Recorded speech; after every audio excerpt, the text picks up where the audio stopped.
Bene, buonasera, ben ritrovati. Good evening, ladies and gentlemen. Welcome back. Welcome to Professor MACHIN. Well, I'm very pleased to be given the opportunity to introduce this lecture by Professor MACHIN, who's an authority on the subject. So we're going to be very pleased and honored to listen to his lecture. His presentation is going to be focusing on the deep changes upsetting the labor market because of automation and digitization. As we all know, this is very much in line with the subject matter of this edition of the festival. Let me say just a couple of words before I give the floor to our lecturer. New jobs have been created in all the industries over the past few years. So the question of this panel discussion is, what are the advantages and what are the risks for workers and companies, for the economy as a whole? We're talking about sharing economy, gig economy. Digital economy includes a whole different culture of labor. Labor being organized on platforms and requires workers that should understand the objectives to reach the corporate objectives. So there are consequences in terms of employment and economic results. So this is certainly a major challenge, requesting a change of attitude on the part of the experts, managers, and even the young people that are dealing with logistics and running around with bicycles. And to quote Di Biase, based on how you experience algorithms and incentives, emerging labor market might look like a flourishing of new opportunities, or rather a threat of a new slavery and a new conflict between the different classes. So these are decisive issues for our future. Hence, I believe it is very important to hear our top expert, as Professor Stephen MACHIN, talk about that. Professor MACHIN, ever since 1988, has repeatedly held positions at the University College of London and the Centre for Economic Performance at the London School of Economics, before becoming the CEP's director and accepting a professorship in economics at the London School of Economics in 2016. As you see reading his resume, he's been a visiting professor at Harvard University and at the MIT. He's currently a member of the Council of the Royal Economic Society and of the European Economic Association. And he also has many different things on his resume. I'd like to give him the floor anyway. As is a constant feature at the festival, we're going to have a Q&A session after his presentation. I'll be raising questions myself, and you'll be given the possibility to ask your questions. Altogether, we're going to be here for an hour, 1.5 hours. We'll see what the Q&A time is going to be. So having said as much, I'd like to give you the floor. Thanks very much for a very nice introduction. So I'm delighted to give this talk at this year's Economic Festival. And the material that I'm going to talk about is, as the title says here, I'll be talking about the new forms of jobs that are present in many labour markets around the world. So today's labour markets feature a range of new and different work patterns to those that were present in the past. And some key features of these new forms of employment are issues to do with automation, digitization of work, and an increased incidence of non-traditional work hours. All of these are featuring prominently in the new sorts of jobs that are being created in modern labour markets. And so I guess the kind of big question that results from these changes in the nature of work is to what extent they are advantageous or disadvantageous to workers, to firms, and to the overall economy in terms of productivity and growth. So what I'm going to talk about in my presentation is essentially the wider implications of an ongoing project that we have, where with various colleagues we've been collecting new data on forms of self-employment, gig economy jobs, new working arrangements, and we're kind of interested in how these have been changing the nature of work. So one recent trend in many labour markets across the world is the increased incidence of such work arrangements. And these also have a fairly high policy relevance associated with them. One key dimension is in terms of work positions that people hold. There seems to be a kind of increasingly blurred line between self-employment on the one hand and traditional employment, and many of these jobs sort of fall somewhere in between. I'll talk about various examples of them as we go through. But the kind of critical question from a policy perspective is whether these sorts of new forms of employment offer increased flexibility that workers want. If they have preferences for flexibility, do these sorts of jobs enable people to engage in forms of work that offer more flexibility, or are they more likely to be dead-end jobs which people are doing because they're the only things that are available to them, with little or no career progression associated with them. I guess the other policy area that is very relevant here and speaks also to that notion that there's a kind of increasingly hazy distinction between self-employment and employment is the issues of social insurance and benefits that are job-related benefits that people get attached to their work. And so some of the data we've collected actually asks the self-employed and gig workers what kind of benefits they might like were they available to them. And so I'll talk about that in a cross-country context from some of the work that we've been doing by collecting data on these forms of employment in 3 different countries. Fortunately for here, Italy being one of them, the UK and the US. Okay, so there's been, as I've already alluded to, there's been this big rise of alternative work arrangements, and these kinds of what people sometimes refer to as atypical work arrangements, certainly compared to the old 35-hour, 9-to-5 job that people might do per week, where there's much more flexibility associated with them. And so the kind of key areas where this is happening, I think, are issues to do with the changing nature of self-employment. So people doing freelance work, for example, people on different forms of temporary contracts, people working for agencies who may well be classified as self-employed, even though they're being hired by agencies as well. There's also an increased incidence in some places of on-call jobs, where people actually don't necessarily have any hours specified in their contract, and they're just on-call. So, for example, there's been a fairly big rise in zero-hour contracts in the British labour market, for example.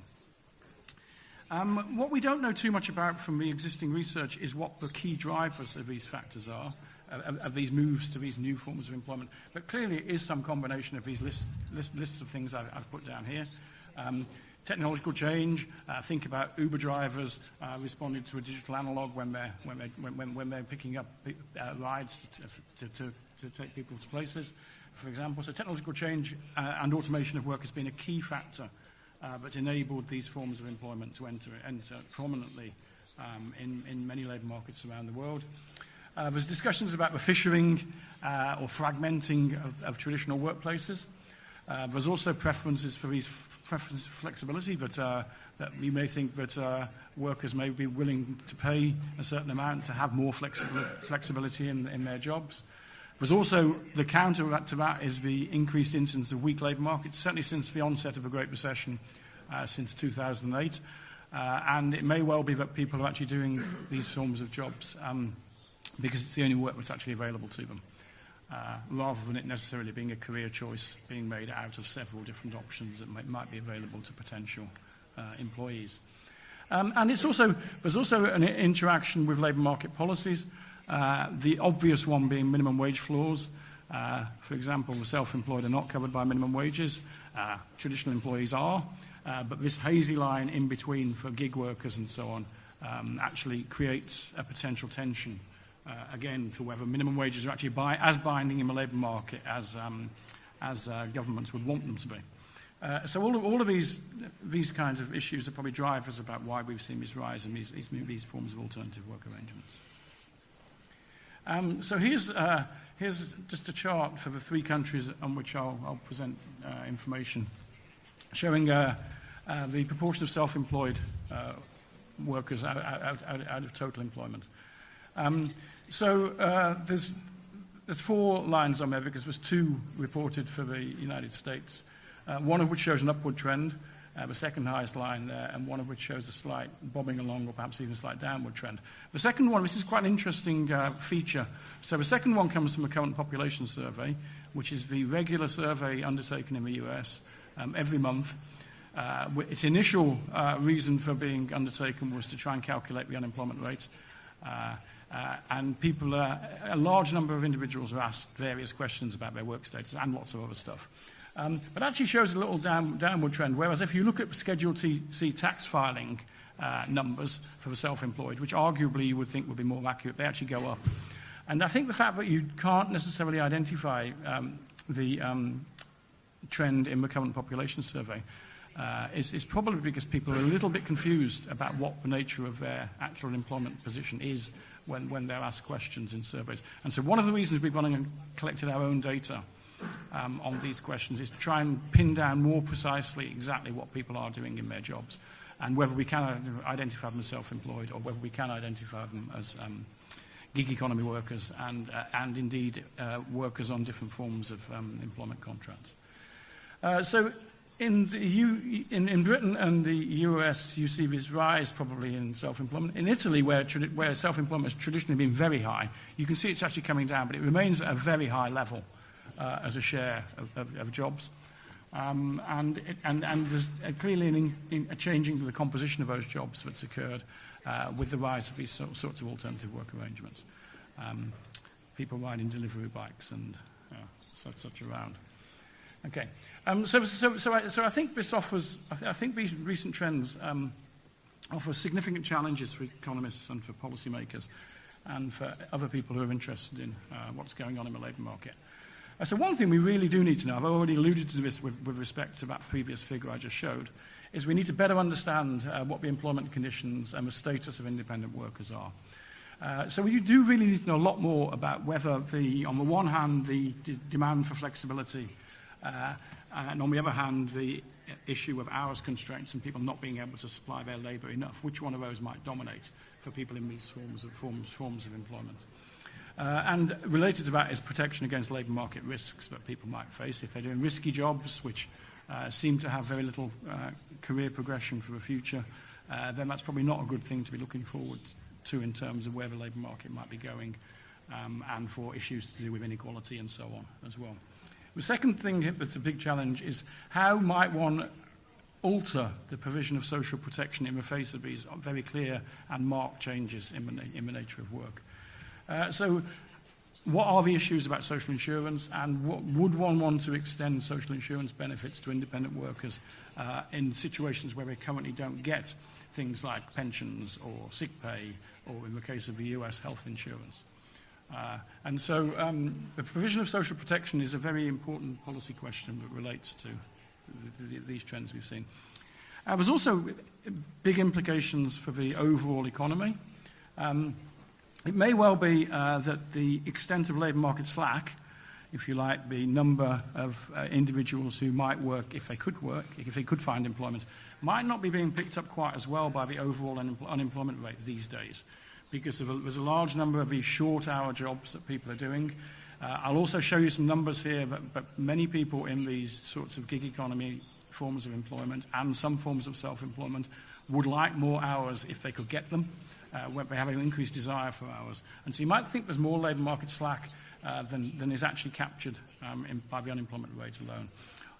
Using language from the past. In some ways, you might think there's a larger reserve army of underemployed workers who have put downward pressure on wages in the overall economy. And I'll come back to this towards the end of the talk.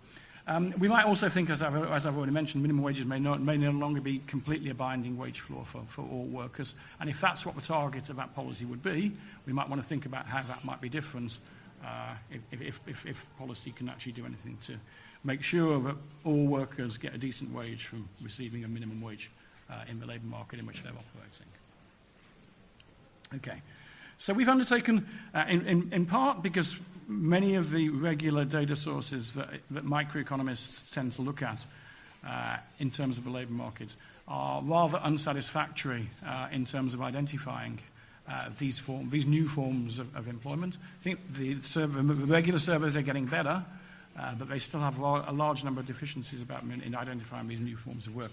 So we decided that we were going to collect our own data to try and pin this down. So we've done 3 comparable surveys of self-employment, alternative work arrangements, and the gig economy in Italy, the UK, and the US. There's a very similar survey instrument that we use. It's altered a little bit in the context of the labour markets in the different countries, but the key questions we've asked are asked in exactly the same way across these 3 countries.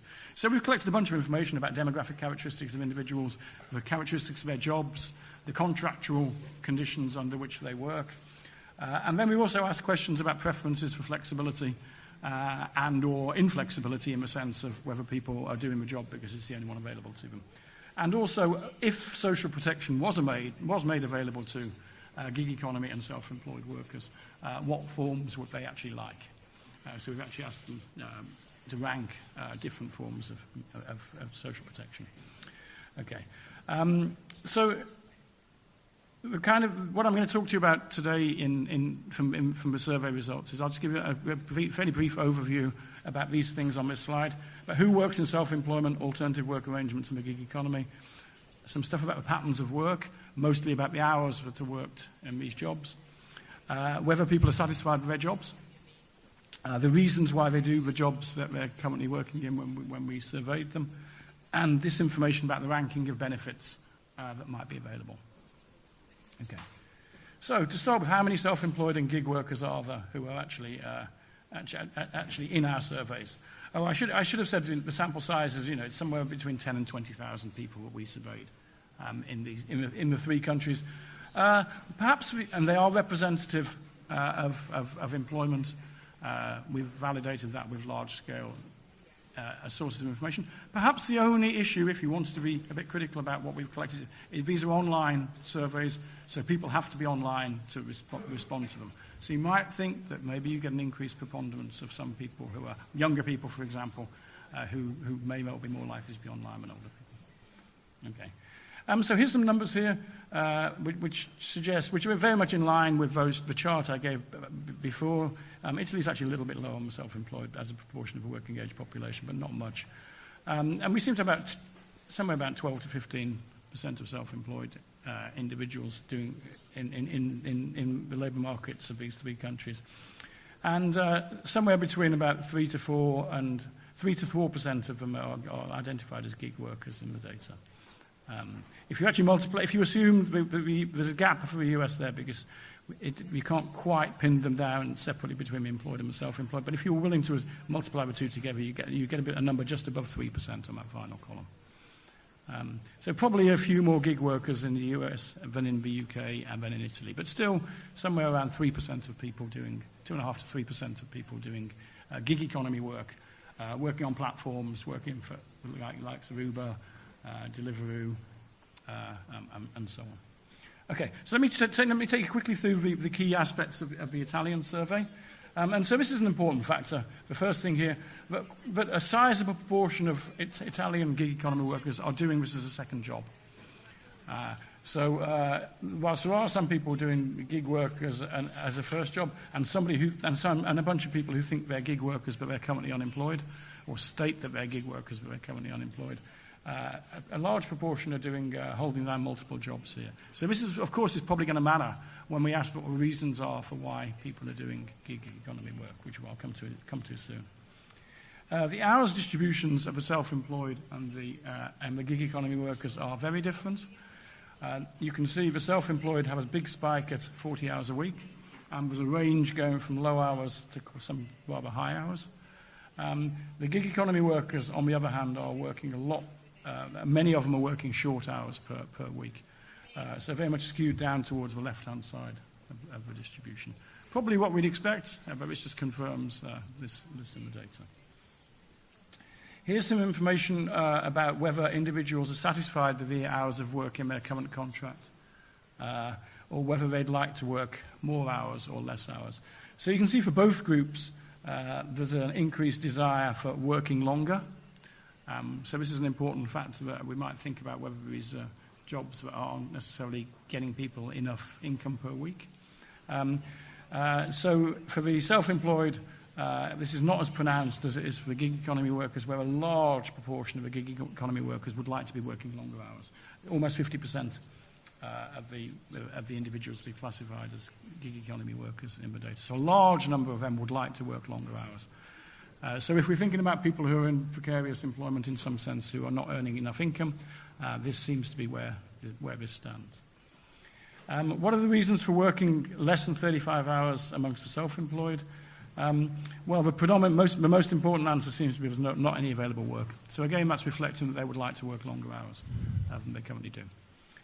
The reasons for the declared hours of work in the gig economy, again, the most important response is that work isn't available, which again suggests there's probably a frustrated demand for extra hours amongst these individuals. Equally, the second reason is the second highest percentage, around 25, is they're doing it for as a second form of employment. What about job satisfaction? Well, here's the responses for Italy. You can again see that gig economy workers seem to be much less satisfied with their job than the self-employed are. The main reasons for working in the gig economy seem to be income related. Here's the main reason why the survey respondents said that they wanted to work in the gig economy. So we also asked a question, this comes back to the question of income risk that I mentioned before. We also asked a question about the extent of income insecurity, asking questions, suppose you have an unexpected expense of €500. Based on your current economic situation, how would you cover that? So you can see with some people who would be able to cover it with the money they've got in their bank account or on their credit card. But there's quite a substantial proportion towards the bottom end of the table who would not be able to cover it. So it seems like both a certain proportion of the self-employed and the gig economy workers are credit constrained, and they can't get access to money as much as they would like to. And this is more pronounced again for the gig economy workers. A lot of a sizable fraction of the gig economy workers would have to, they either can't pay for the expense or would have to sell something to raise the money that would be needed. Let me now turn to the UK. So again, it's a very, very almost identical set of questions that were asked. So we can now compare the UK situation with the Italian situation. And so again, if you look at the distribution of hours, it looks really very, very, very similar to the Italian case. The self-employed have a spike at 40 hours, and they are fully distributed across the range, whereas the frequency of work hours is much lower for the gig economy workers. So this is highly supportive of a notion that these are the same sorts of jobs that people are probably doing in the different countries. So, delivery riders or food order riders and so on, working certain small sets of hours per week. You see the same pattern as in Italy again for the desired hours of work, both for self-employed just about, and the gig economy workers by a lot would like to be working longer hours than they currently are. So again, this speaks to that concept of labour market slack that I was talking about in the introduction. The reasons for not working more hours amongst the self-employed, well, no available work is massively the dominant response. And the reason for not working the gig economy is no available work. So again, there seems to be a frustrated demand for jobs. The reasons, on the other hand, there is this trade-off, and so there is clearly this evidence of this trade-off between flexibility and work availability.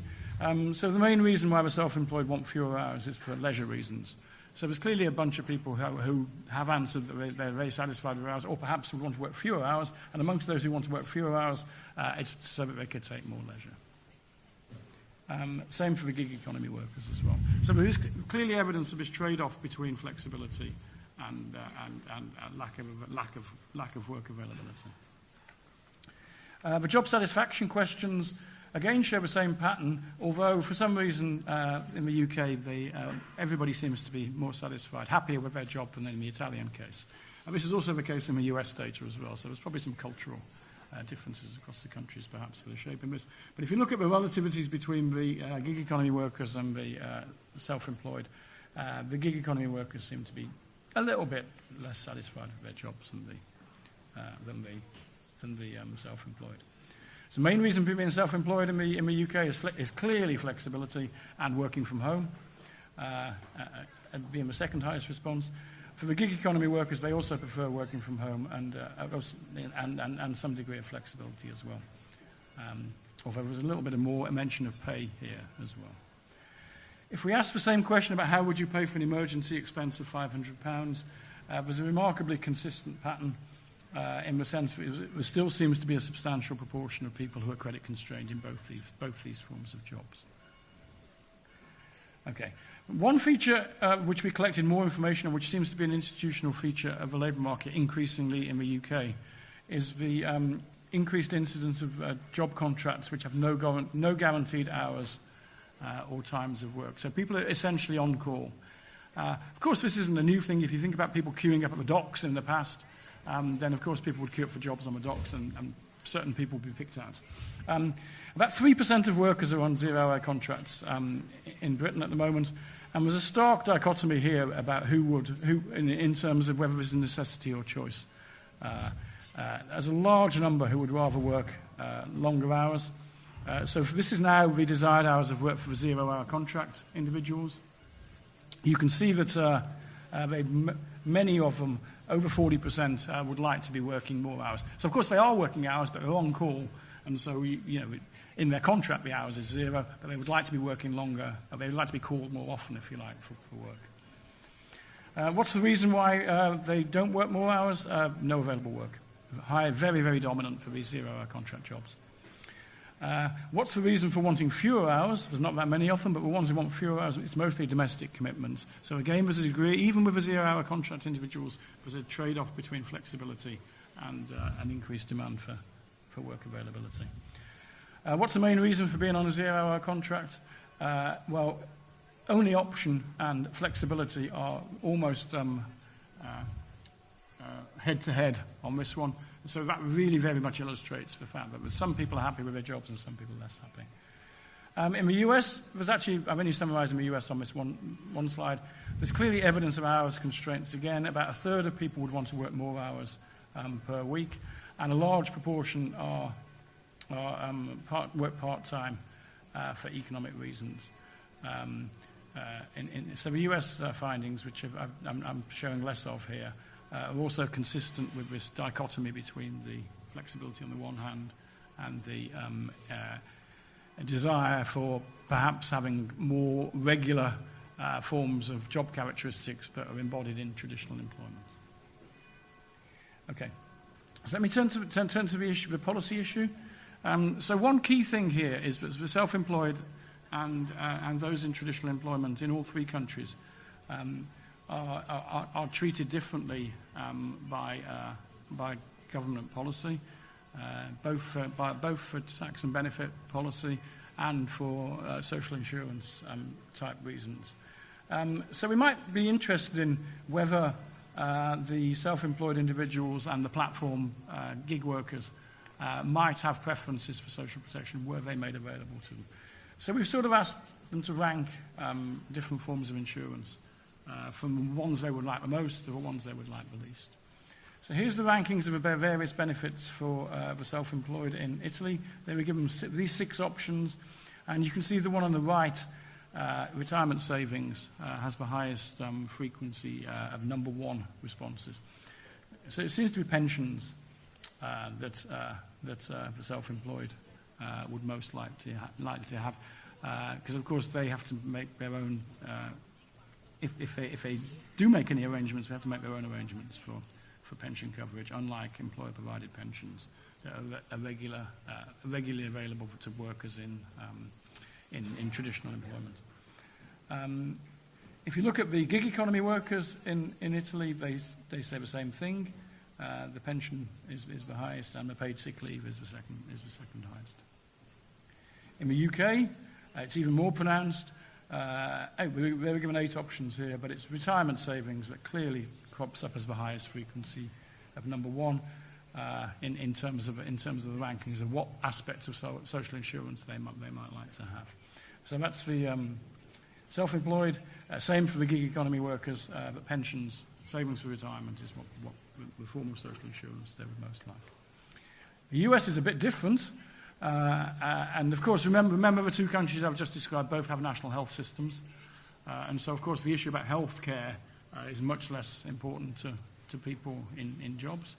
In the US that isn't true, and health insurance is often provided by employers, but not for self-employed individuals, and not for some of the gig economy workers, certainly agency workers, and so on as well. So health insurance massively dominates the rankings in the US. Interestingly, the number 2 there is retirement savings again. So pensions, again, crops up, but it's blown away in terms of importance in the US by the health insurance frequencies. Okay.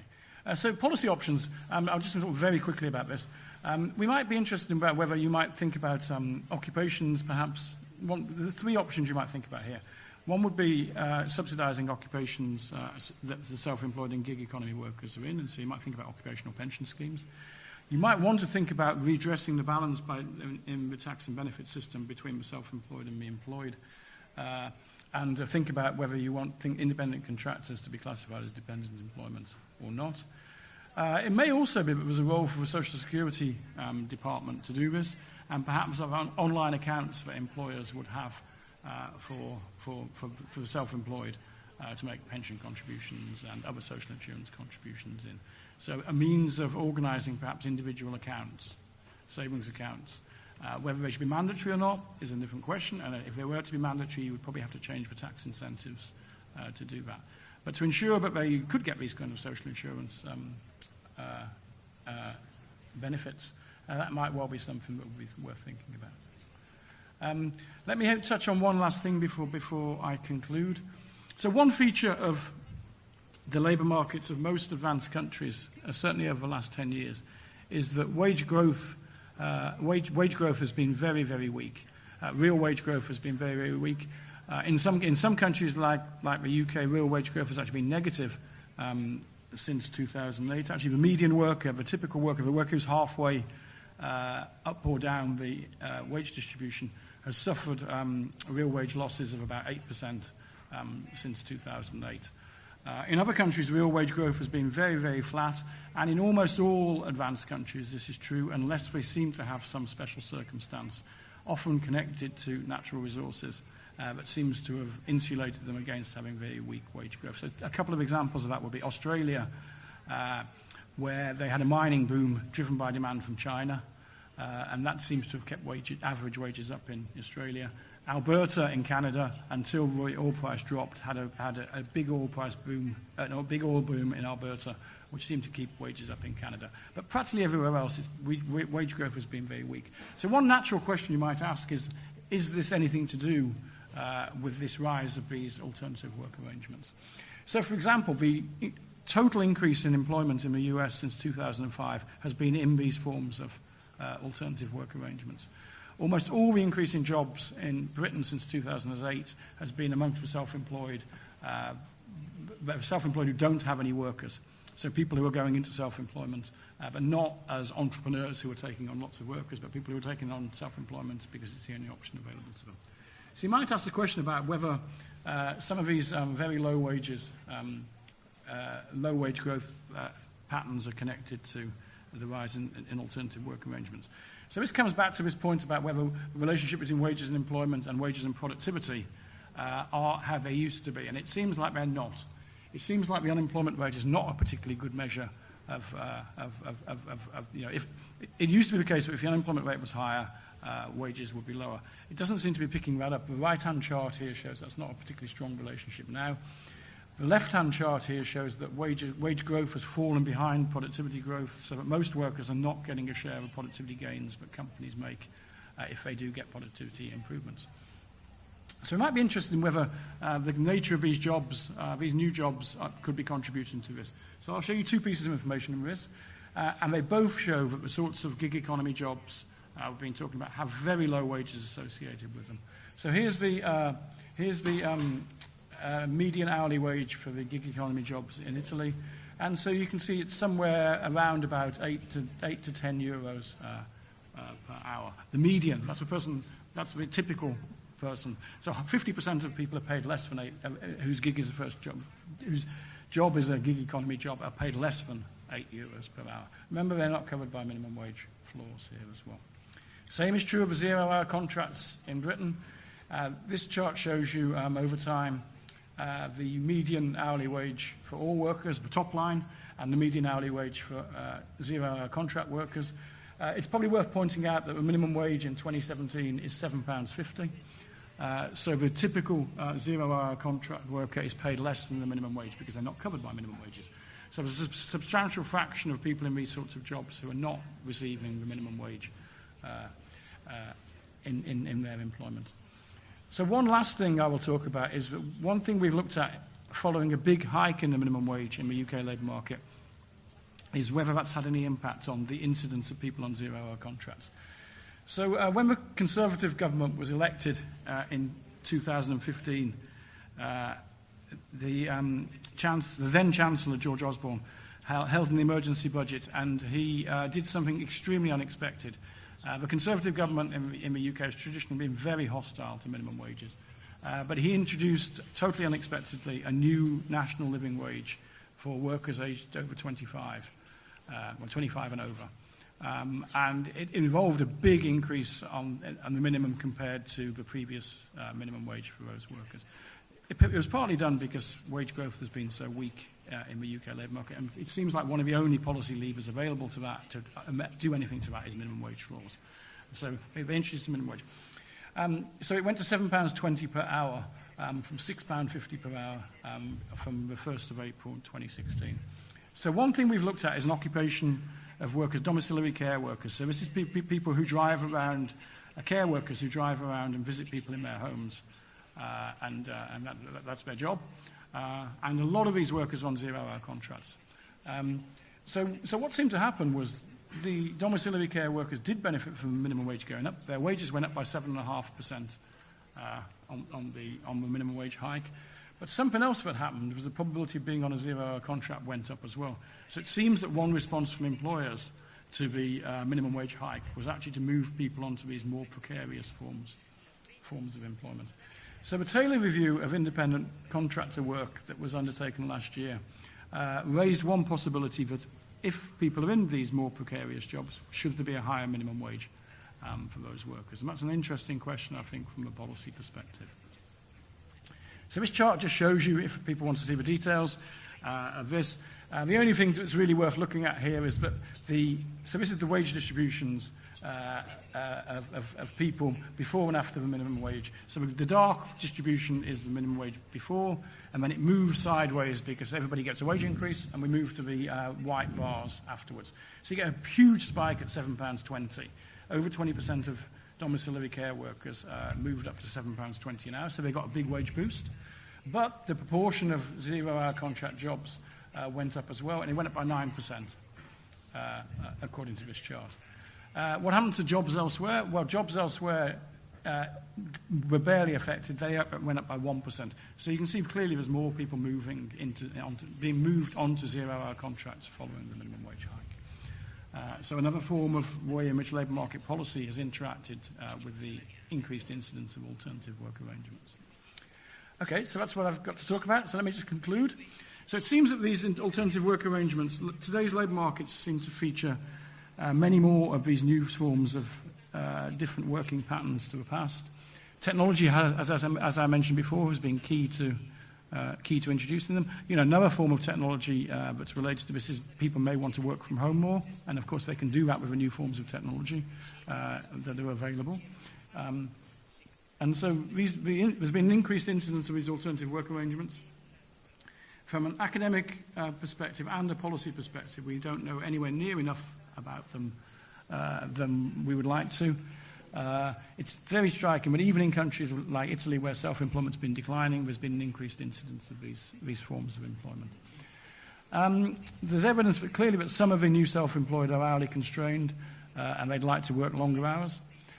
There's a big variation in the pay levels associated with these forms of employment, but there is a big preponderance of low-wage jobs amongst these forms of employment, especially some of the gig economy workers and especially the zero-hour contract workers.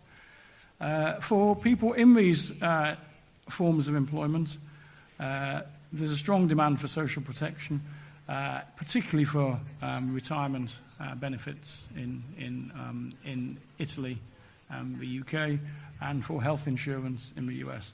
So it seems like there probably needs to be some serious attention thought to how these social protection is provided for these sorts of workers, how labour market policies are designed for these sorts of workers, who are increasingly, as I sort of said at the start of the talk, falling into this hazy middle ground with blurred lines between self-employment and employment.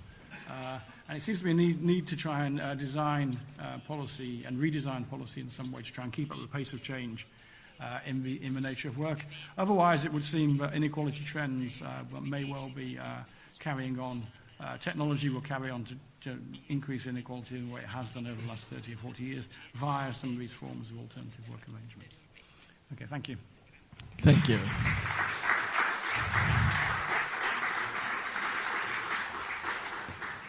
Grazie, un invito se ci aiutate.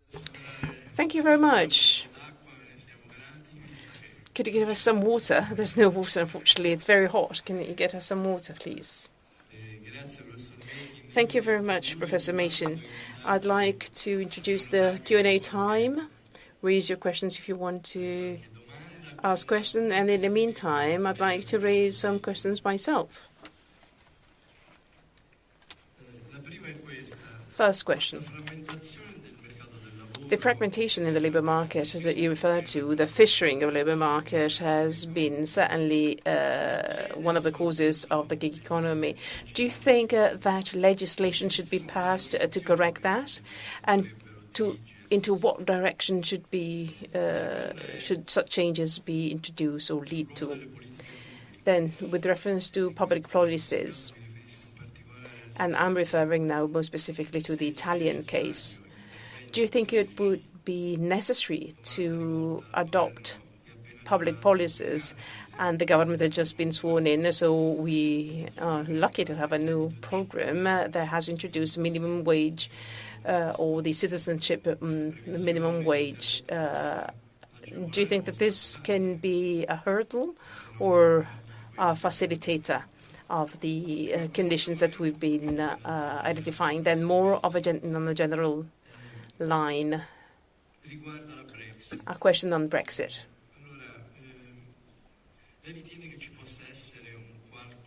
Do you think that Brexit is going to impact on labour policies in the relationship that is going to be developed in the home market or the internal market between the UK and the EU? What kind of impact do you think Brexit will have on gig economy, for example, on the sharing economy, and on all the situations as you just have depicted it? So 3 different questions. If there are more questions from the floor, perhaps we can take them as well. Or if you don't have any questions, then we could give the floor back to Professor Machin for him to take this question. So there's a mic available for questions from the floor.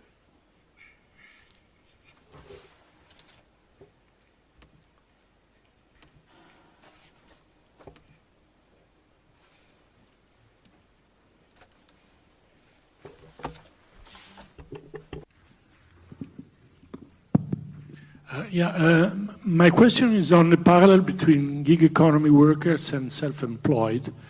I presume that there is a big difference between the two, meaning that self-employed have a personal relation with tax burdens and tax administration, whereas probably gig economy workers have not the flexibility in possible tax evasion and other phenomena. So did you explore among the motivations of self-employment choices whether this kind of particular flexibility may matter? Interesting question. Là, più avanti. Per ora ci fermiamo qui, poi secondo giro, prego. So I wanted to ask you if you have information about some demographic characteristics for people working in the gig economy, like if they are more younger or female, and if you think, linking to your question, if you think that this is really dead-end jobs, or if these people later switch to like normal types of employment. Thank you. Okay. Okay, Thank you. some very good questions there. Many questions. Let me take each of them in turn. So the issue about the fragmentation of workplaces and fishing and so on. Is there scope for legislation to correct that? It's a very interesting one. So I think the first obvious thing about the way in which the self-employed and the employed are treated differently by tax systems is actually something that's of relevance there. What was also of relevance there, and I spoke about that during the talk, something else that's actually very relevant and different in different countries. So one feature of the fragmenting and fissuring of the workplaces has been the decline of labour market institutions, notably collective bargaining in many countries. I mean, especially in the US and the UK, where there's hardly any union activity left at all. And so it does seem that something needs to be thought about that can do this. And that, of course, that's gone hand in hand with an increased power of employers to extract a larger share of rents and workers to get fewer rents. And that's probably one of the reasons why wage growth is not as strong as it was in the past. So there clearly is some issues to do with that. There's issues that the reforms presumably reforms of legislation would be to do with employment protection. But that's quite, again, the hazy line between them, which the self-employed don't receive any of, really, at all. It's another form of employment legislation that might be of interest. And so, again, this blurred line about people going into the gap between the self-employed and employment is absolutely critical for that, I think. So I think it needs to be put on the policy agenda to think about how that could operate. On the public policies, of course, having a minimum wage to start with is obviously good for those who are classified in traditional employment because it will keep their wages up. And that seems to be the case in lots of countries. You know, you saw the numbers on the gig economy workers. So to the extent that some of those gig economy workers who are low paid are beneath what the minimum wage would come in at, if it's binding, that will be fine for them. But of course it won't be again for the agency workers who are not covered by the minimum wage and the self-employed who are not covered by the minimum wage. So again, that's an issue that the increases in these forms of jobs is again another issue that I think makes labour market policy even more important to be precise about who's covered and who's not covered. So sort of ironically, when minimum wages were introduced in the first place in many countries, the US being a very good example, it's true in many developing countries now, there's a kind of covered sector and an uncovered sector. So when the US minimum wage was introduced in 1938 from the Fair Labour Standards Act, only some industries were covered. And so there used to be a covered sector and a non-covered sector. In many developing countries where there's a formal sector and an informal sector, only the formal sector is covered by minimum wage legislation. Sort of ironically, with the rise of these sorts of jobs here, we're sort of moving a bit to a model where we've got a covered sector and a non-covered sector, where the minimum wage is meant to be a universal wage floor for the whole labour market. Yet, in some of these countries where these increased, these new forms of employment are coming along, we're moving a little bit back to that kind of model, I think. Brexit, yes. So there's obvious implications for labour market policies. I mean, quite a substantial fraction of workers in the various sectors I've spoken about, gig economy workers, and indeed self-employed via agency work, are migrants. And so if Brexit deters migrants from coming to the UK, then of course that may well have implications. If there's not enough supply of labour, then presumably wages would have to go up. Although when more migrants came, wages didn't go down, and so it's not so clear what would happen with that. But clearly, to the extent that migrants are doing gig and sharing economy jobs, then of course it's an important thing. Unfortunately, at the moment, given the policy debate, we can't work out quite what's going on, but maybe more light will be shed on that in due course. The question's really good about the tax evasion stuff, but the trouble is this is an online survey where we're asking people to respond to things, and we don't want people not responding to our survey by asking lots of questions about potential tax evasion. But I do think it's a really important thing to be put onto the research agenda that people should think about in particular ways. On that as well. And yes, on the final question, yes, we collect a lot of demographic information. The gig workers tend to be younger. They're a lot younger in the UK, actually, than both for self-employed and traditional employment. They span the whole education distribution, especially some of the self-employed, the higher paid self-employed, often have degrees and even higher degrees as well. The gender balance is fairly mixed amongst the gig workers, although I think that's very different in different occupations. So one thing we did try to get information on, but our survey wasn't so brilliant on everybody responding. It was actually what kind of company what the name of the company they're working for is. So we have some Uber drivers and we have some deliverers, and there's not many women amongst them. It's mostly men. And so I think there is a gender mix. I mean, one thing I would say is we haven't fully analysed all these data. So we only collected the Italian data was collected 2 weeks ago. The British data we collected in February. The American data we collected last year.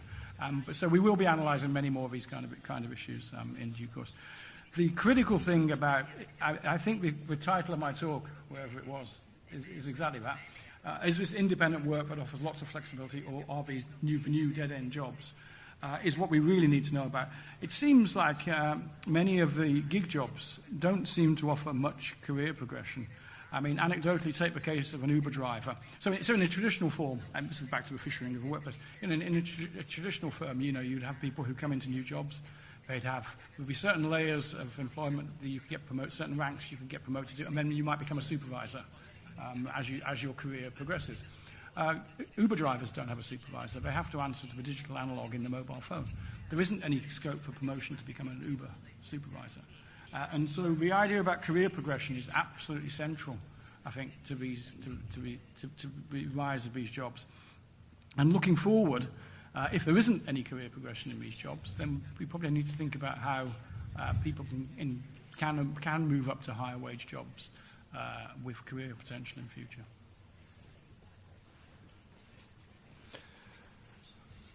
Ok. Grazie, thank you very much. Altre domande? Other questions? Any other questions? I have 2 questions. Thank you so much. You talked about industrial relations and trade unions. Recently in Bologna, in Italy, there was a demonstration on part of those who delivered in the city. Are you aware of any other demonstrations in the UK and the US to look for better working conditions? I mean, I'm not only referring to wages, but also in terms of our worked conditions of work, also considering social security and health integration policies. Thank you.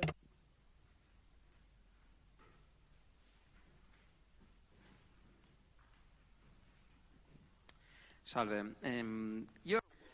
Good afternoon. I was impressed about the Italian statistics. I had expected that after 2011, the number of self-employed had increased because there were policies in favor of that. What happened? Were there companies who went bankruptcy, or what is the cause? Then in the UK and in the US, is there a wage threshold, between freelancers, self-employed and employees? In Italy, the self-employed have this threshold at about 30,000 euro per year. Beyond that, we're doing a free professional, and under that, it's a policy used to support young people. My third question, what is the relationship between Italy, UK and Italy? How comes that people decide to be self-employed and freelancers? I think that in Italy, in particular, young people do that because they have no alternatives.